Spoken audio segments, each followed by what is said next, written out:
Hey everyone, it's Zeta. So I was really going to put out that big old poll video. I had 122 free orbs saved up. I was going to minnow just a little bit here. Really excited about it. Then all the files that I had recorded decided to go get off and get corrupted, so I lost the main chunk of content. Thus, I'm going to go into the units that I did pull. I'll show the results and how I plan to build them. And then thought I'd do something different, where I'd, we have our choose your legends, we have our choose your heroes. How about we choose your sacrifice? There's some budget options for these units as well as some very expensive ones, and that would be the sacrifice. What feathers should I invest inside these units, and what other 5-star heroes should I sacrifice in order to really optimize some of these spring banner units? Let's dive right in. Now, I was hoping to pull Sharina. She kind of grew on me. Okay, fast green. There's Nino. But then everyone started dropping all their fan art, and I saw her resistance stat. I pulled really hard on green, and I didn't get a single one. But I got this guy. I got 3 of them. So, some to build, and then some to give his Wodao axe to. Mr. I look like I just came back, I got myself all buffed up, was out in the fields, and I'm ready to go back out and sow my royal carrots. Yeah, so the best IV that I got is a plus attack minus defense. His attack is tied with second highest with Frederick. I think it is for like 35 attack. Second highest melee cavalry attack stat. His speed is buildable with 33. His defense is also quite buildable, especially with the weapon refining. So my initial idea was to turn him into like a mounted Athena, mounted Marissa, where he'd charge in, beat the heck out of him with the Wodao effect, and take only chip damage because he'd be coming in, add-on skills with defenses of like 38 or 41, something crazy. But with minus defense, he's sitting at 27, and so I thought, okay, you know what, I'm just going to put him into full offense mode, attack and defense. And with his mini Aether, thanks to Giant Spoon and Noontime, I want to double down on his regeneration. So I gave him Renewal. I also gave him Fortify Cavalry for now to help him in cavalry positions. But I want to use his A skill to really boost attack primarily and speed. He gets the bigger noontime benefits and the speed to increase his doubles.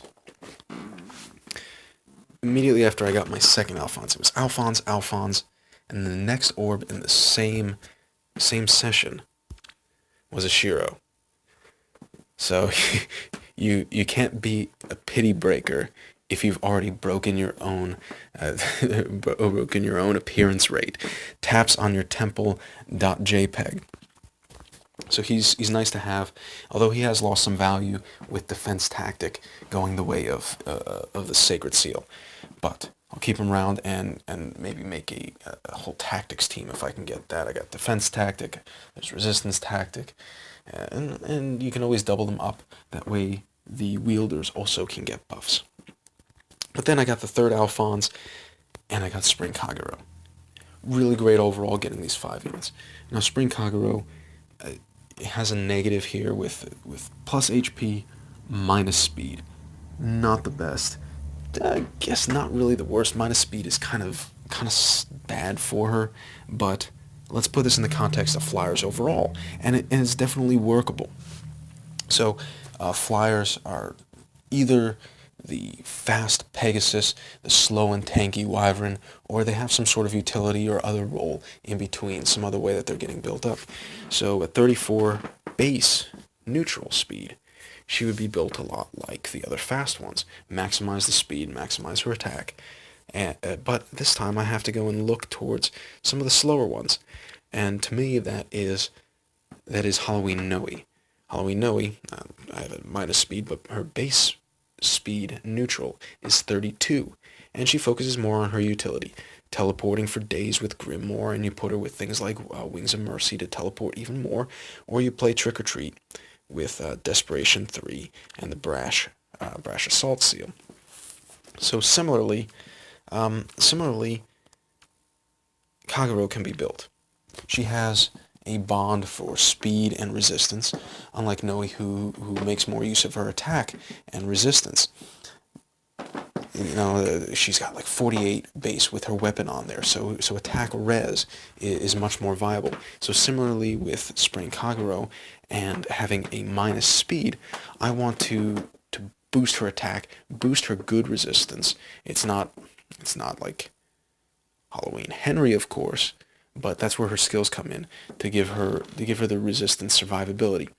She's very physically squishy, and her defense is bad too.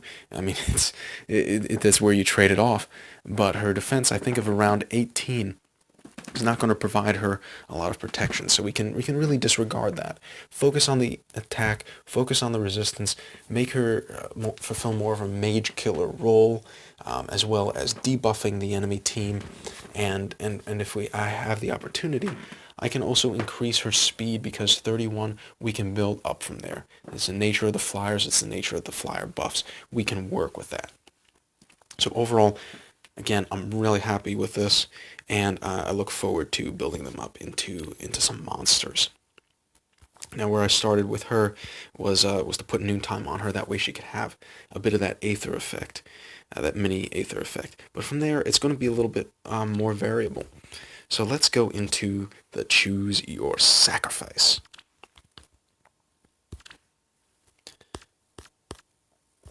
With Spring Alphonse, the big thing about him is going to be his A slot.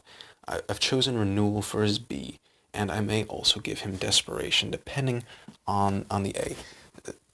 With the Renewal focus, with the health focus, Desperation doesn't really have as much effectiveness. Yes, it's Noontime, but if I'm bumping up his attack, he's going to have as much recovery as possible. So it's not like Legendary Ephraim with Solar Brace, but it's still going to be a thing of, am I going to try and keep hovering in this around 75% or less? I could, and especially if I run Fury on him, great budget one, that's going to increase his attack, increase his speed. It'll be 39 with a speed refinery after Fury. It won't mean sacrificing his defenses completely, and it would synergize better with Desperation. Sort of also if I run Life and Death 3, because then I throw away all of his bulk in exchange for big regeneration. So regeneration and desperation both have value in there. But other options, I may, especially the other budget options of Death Blow and Darting Blow, I want to keep that, that renewal on there. He's not going to get into desperation zone fast enough. So now onto what's going to be the sacrifice. So sacrifice 1 is 40,000, is 20,000 feathers and a Hana. Sacrifice option 2 is going to be a bit heavier price to pay.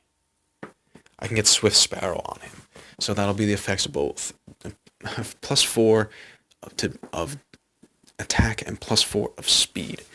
Don't have the real drawbacks of Life and Death, of taking away his bulk, but not as much power coming from that.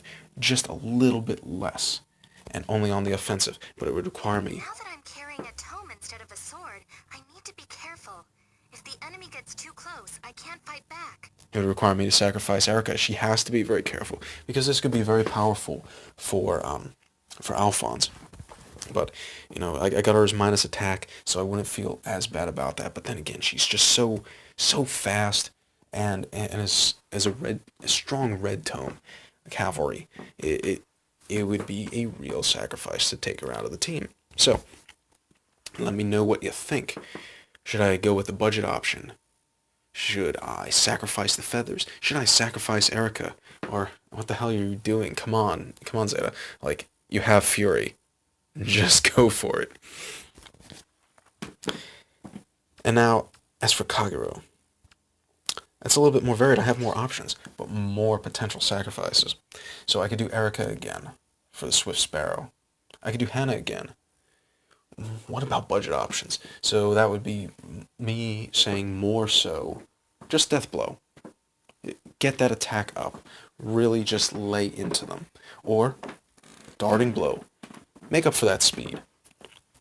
Her speed resistance, however, I think is superior to darting blow. Their speed resistance bond.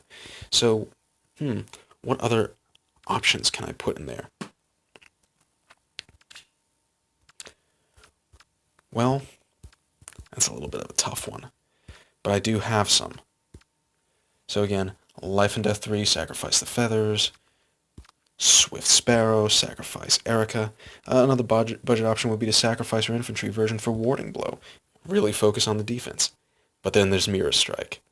A better version of that because it goes attack and resistance, a little bit less than the bond, and it's only on that offense, but it helps me get that attack up further. And I would have to sacrifice an Oliver for that. So a much more budget option, but still a sacrifice nonetheless. And too bad about Warding Breath. It would be great on her. But then there's another one.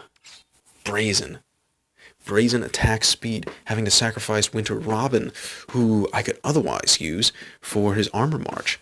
It would really boost up her attack and speed stats. And like I said, she's squishy. She's going to take damage. Even her decent resistance isn't going to save her from that.